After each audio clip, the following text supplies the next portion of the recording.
Before I start talking about the story, I'd like to give some world-building details.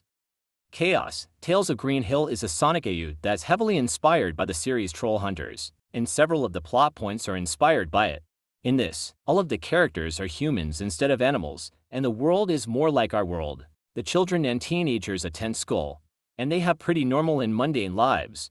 They live in the town Green Hill, and the local high school is just named Green Hill High School. Sonic is 15 and a sophomore in high school. He's on the track team, and is no doubt the most capable student on it. Sonic is seen as a cool, nice, approachable, and popular guy. He's also got pretty average grades. Miles per hour, nicknamed Tails for his hairstyle, is 11 and an 8th grader at the middle school. He is very smart and mature for his age. He goes to the high school for more advanced math classes in the after-school robotics club. Despite his intelligence with math, science, and engineering, he struggles with reading and writing due to him having dyslexia.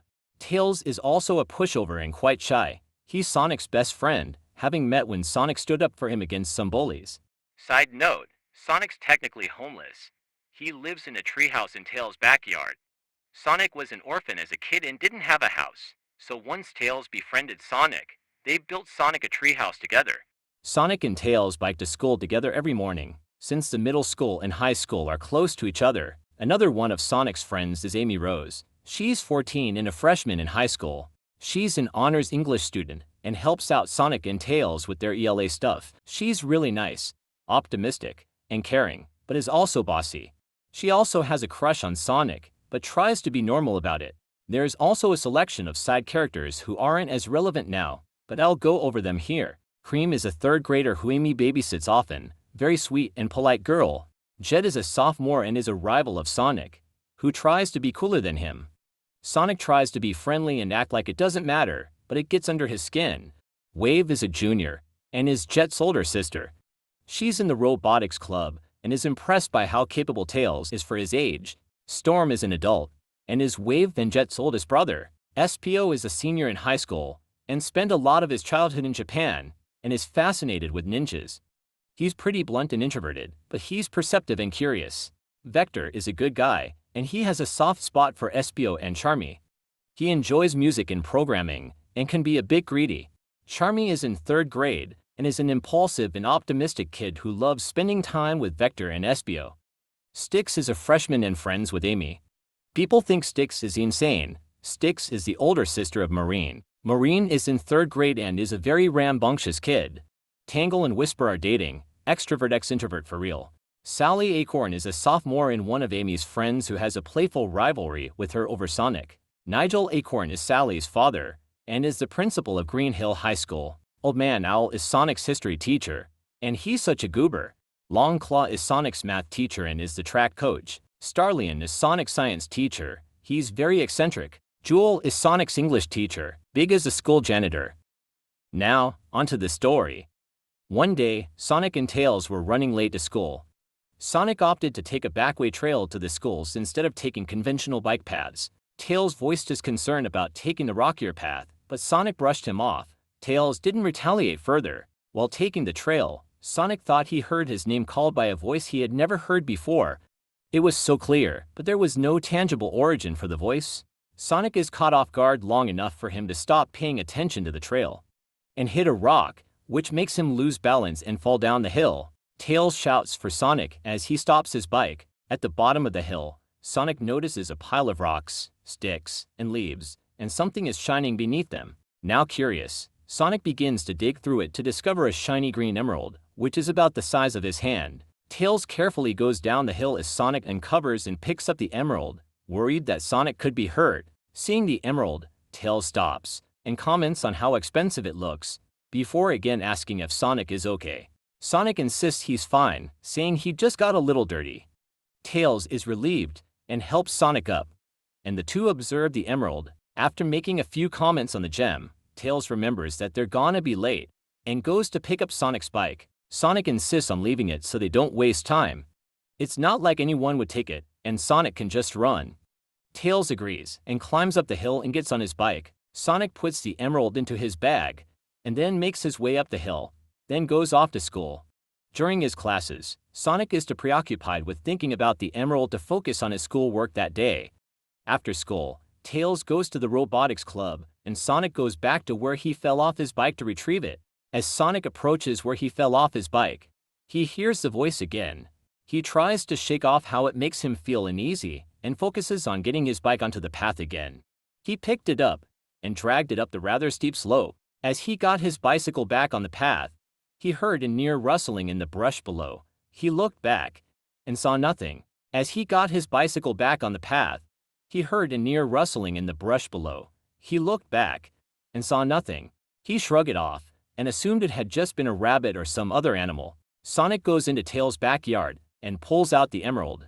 He observes it closely, taking in how it glimmered in the daylight. The wind picked up, and he heard the voice again. He's barely able to make out what it says as he listens closely, but he repeats what he had heard. Chaos control. Once he says the phrase, the emerald lifts out of his hands, and he starts floating above the ground as well. He feels the wind brush through his hair and his jacket flutter. As he regains contact with the ground, he looks at a window on Tails' house and sees his own reflection, golden hair that stood up on end, and piercing red eyes. He stared in astonishment at the change in his appearance, before laughing in surprise. He couldn't help but compare the change in appearance to a Super Saiyan. He looks back at the emerald with a curious smile, wondering if he's dreaming, or if he really just got an anime-like power-up from a random emerald he found. Sonic quickly grabs his phone to call Tails, but he's forwarded to voicemail. He calls again, voicemail. He sends Tails a couple texts, saying to come home as soon as possible. He slips his phone back into his bag and wonders what he should do. Since this is totally insane, he decided that he should see if this is some kind of power-up by doing basic exercise, and finds it's much easier. He's completely baffled. This is totally unbelievable. He gets a call from Tails,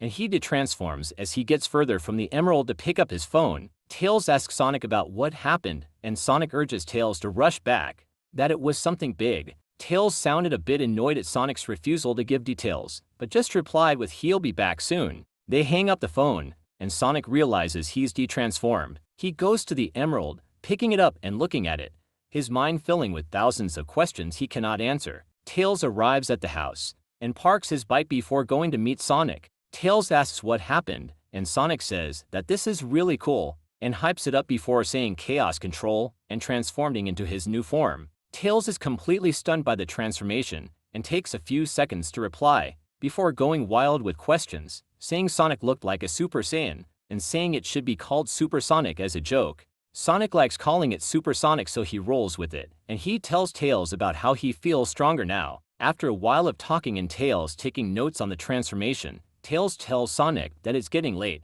and he was already tired from his extracurricular. Sonic understands, offering to continue the discussion the following day, which Tails enthusiastically agrees to. Sonic goes to his treehouse and sits on his beanbag there, searching up all the questions he could think of about the strange emerald. After getting almost nowhere after an hour, he noticed the sun had already set, and turns off his phone. Sonic can't help but observe the emerald, pondering about how unlikely him coming across it was.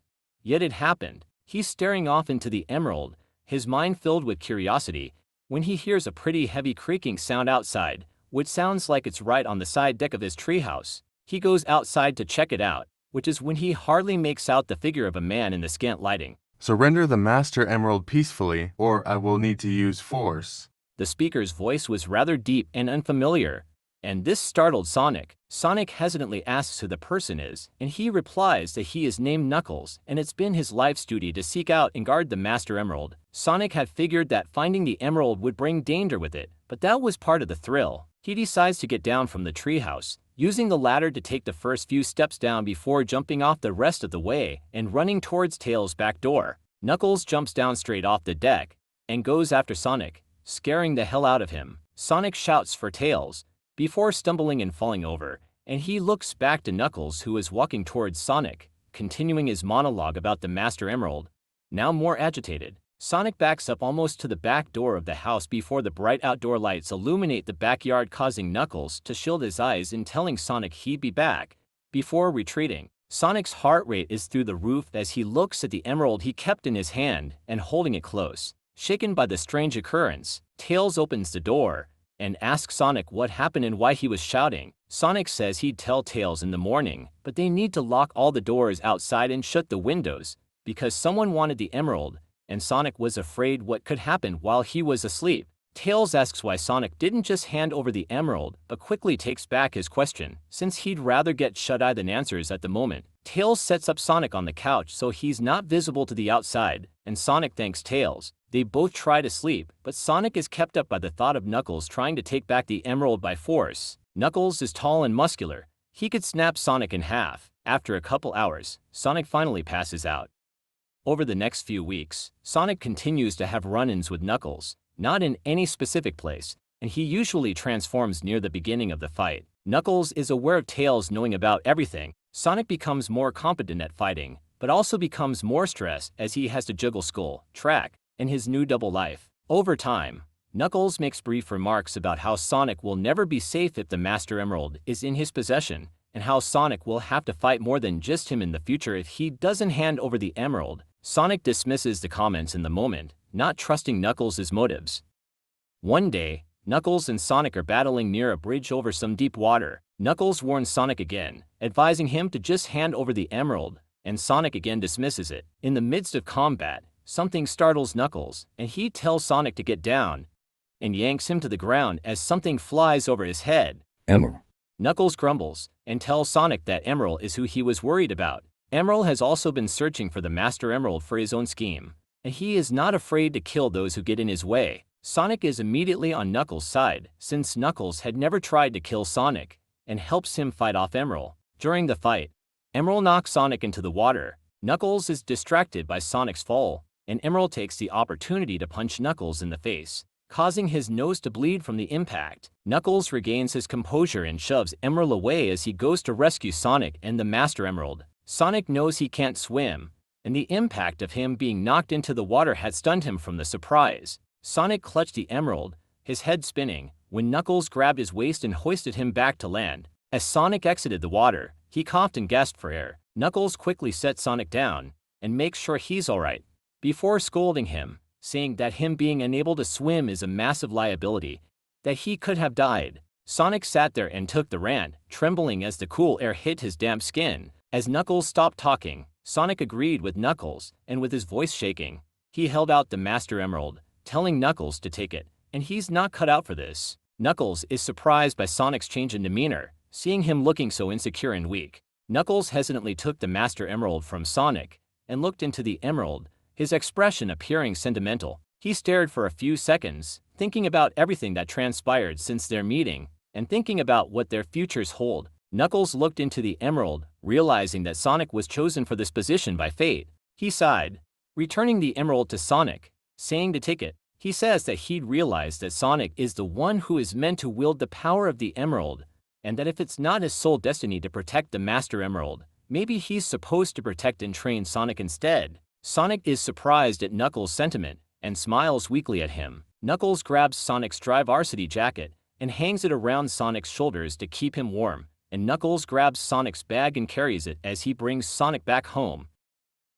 Tails is shocked at the sight when he opens his front door, and sees Sonic and Knuckles there, Sonic soaked and shivering, Knuckles beside him, also soaked. Tails quickly asks what happened, and Knuckles explains everything, and Tails brings Sonic inside, trying to assist him. Knuckles and Sonic both explain that they are allies now, and how Knuckles plans to guard Sonic from now on. Tails is uncomfortable with the arrangement at first, due to their previous conflicts, but assumes Sonic knows what he's doing, so he doesn't oppose.